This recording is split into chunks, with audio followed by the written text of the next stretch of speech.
வணக்கம் நேயர்களே. பொதுவாகவே நம்முடைய கருத்துக்கள் நிறைய மக்களுக்கு போய் சேர்ந்து கொண்டிருக்கின்றன. நீங்கள் நேரடியாக பார்த்து அதை சப்ஸ்கிரைபும் செய்வது என்னை போன்றவர்களுக்கு மிக ஊக்கமாக இருக்கிறது. அதற்கு முதலில் நன்றி. இன்று மகாபாரதம் ஸ்வர்க்க ஆரோகணிக பருவம் என்கிற கடைசி பருவத்திற்கு போவோம்.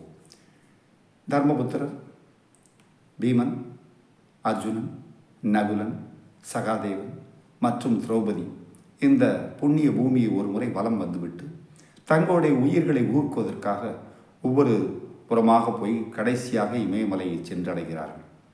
இவர்களை தொடர்ந்து ஒரு நாயும் வந்து கொண்டே இருக்கிறது. அப்பொழுது நகுலன், அண்ணா, எனக்கு மரணம் வரும்போல் இருக்கிறது, நான் கீழே விழப்போகிறேன் என்று சொல்கிறார்.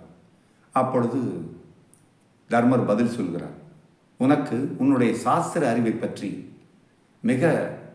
அதாவது விலங்குகளை பற்றிய அறிவு பற்றி உனக்கு மிக கர்வம் இருந்தது, அதனால் நீ அழியப் போகிறாய் என்று சொன்னார். நகுலன் கீழே விழுந்து விடுகிறார். அதற்கடுத்து சகாதேவன் தன்னுடைய சாஸ்திர அறிவை பற்றி கர்வம் கொண்டிருந்ததால் கீழே விழுந்து இறந்ததாக தர்மர் சொல்கிறார். அடுத்து பீமர் கேட்கிறார், அண்ணா, எனக்கும் மரணம் வரும்போது இருக்கிறது அப்படிங்கிறார்.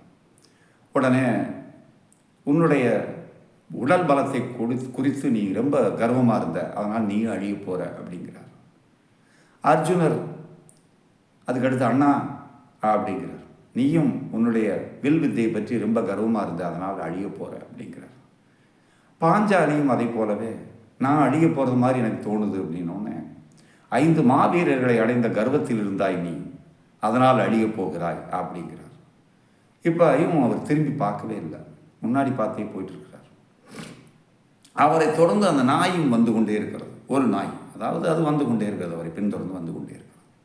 அவர் எந்த சூழ்நிலையும் அவற்றை திரும்பி பார்க்கவே இல்லை. அவர் பாட்டுக்கு முன்னேறி போயிட்டே இருக்கார்.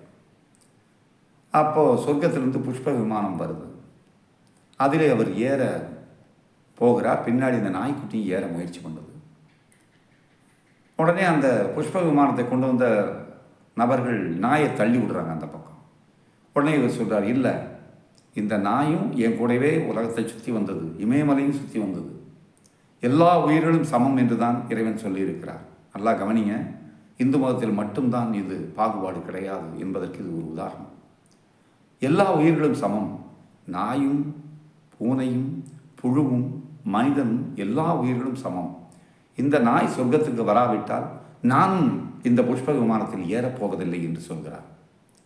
உடனே அந்த நாய் தர்ம தேவதையாக மாறி அமைந்து, உன்னுடைய தர்மத்தை சோதிப்பதற்காகவே நாங்கள் வந்தோம் அப்படின்னு சொல்லிட்டு இவருக்கு ஆசையும் கொடுத்துட்டு, இந்த பின்னாடி இறந்து போனதாக கருதி கீழே விழுந்தார்கள் அந்த 5 பேரையும் புஷ்ப விமானத்தில் சேர்த்து தூக்கி கொண்டு போய் விடுகிறார். இதிலிருந்து நமக்கு ஒரு உண்மை தெரிகிறது, அனைத்து உயிர்களையும் மதிக்க வேண்டும், அனைத்து உயிர்களும் சமம்தான் என்பதை நாம் உணர வேண்டும் என்பதற்கான இது ஒரு எடுத்துக்காட்டு. மீண்டும் ஒரு நிகழ்ச்சியில் சந்திப்போம் நேயர்களே. நன்றி, வணக்கம்.